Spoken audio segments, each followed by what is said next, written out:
नमस्कार शेतकरी मित्रांनो, आपल्या सगळ्यांना एक आनंदाची बातमी मिळण्याची शक्यता वाटते आहे. लवकरच कर्जमाफी होण्याची घोषणा होईल असं वाटतंय.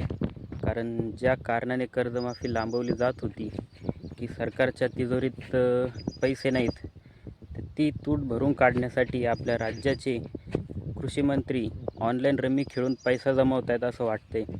विधिमंडळात रमी खेळताना त्यांचा व्हिडिओ व्हायरल झाला आहे. तर बरं होतं आहे, तेवढंच सरकारच्या तिजोरीला हातभार लावत आहेत.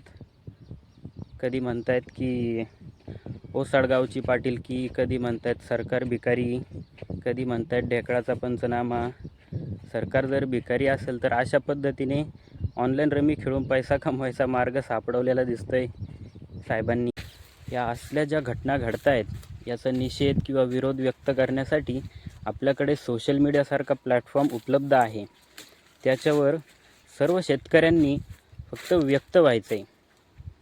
तर चला, यापुढे सर्व शेतकऱ्यांनी चुकीच्या घडलेल्या गोष्टींवर व्यक्त होऊयात.